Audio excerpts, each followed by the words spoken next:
তুমি একটু বললেই আরিয়া মানে আমাদের মেয়ে আমাদের কাছে ফিরে আসবে সৌম্য। এবার কলেজে গিয়ে সৌম্যকে অনুরোধ করে আরিয়াকে ঘরে ফিরিয়ে আনতে চায় শুভলক্ষ্মী। হ্যাঁ বন্ধুরা, গৃহপ্রবেশ ধারাবাহিকের পরবর্তী পর্বে আমরা ঠিক এমনটাই দেখতে পাব।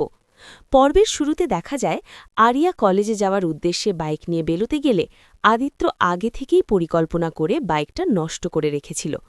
আরিয়া স্টার্ট দেওয়ার চেষ্টা করলেও বাইক কিছুতেই চালু হয় না।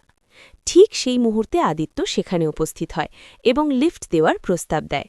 প্রথমে আরিয়া সরাসরি না বলে দিলেও সৌম্যকে পাঞ্জাবিটা যত তাড়াতাড়ি সম্ভব দিতে হবে বলে শেষমেশ আদিত্যের গাড়িতে চড়তে বাধ্য হয়। কলেজে পৌঁছে আরিয়া সৌম্যকে পাঞ্জাবিটা দিতে গেলে সৌম্য কিছুতেই নিতে রাজি হয় না, কিন্তু আরিয়াও একরোখা স্বভাবের, সবার সামনে বেশ হইচই বাঁধিয়ে দেয়। শেষ পর্যন্ত বাধ্য হয়েই সৌম্য পাঞ্জাবিটা গ্রহণ করে।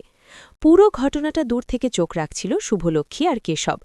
এটা দেখেই তারা বুঝতে পারে আরিয়াকে আকাশের প্রভাব থেকে সরিয়ে আনতে হলে সবচেয়ে কার্যকর হাতিয়ার হতে পারে একমাত্র সৌম্য।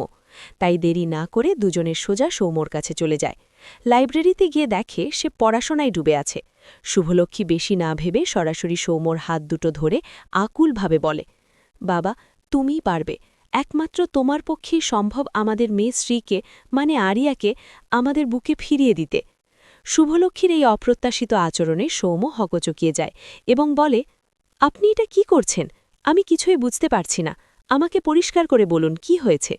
এরপর কেশব সবটা গুছিয়ে বুঝিয়ে বললে সৌম্য সিদ্ধান্ত নিয়ে বলে, ঠিক আছে আন্টি, আমি চেষ্টা করব, সেই অহংকারী আরিয়াকে আপনার কাছে ফিরিয়ে আনব, আপনি মনোবল হারাবেন না।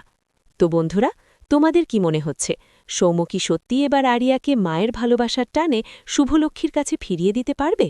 তোমরা নিশ্চয়ই এটাই চাও। নিচে কমেন্ট করে তোমাদের ভাবনাটা জানিয়ে দাও। ধন্যবাদ।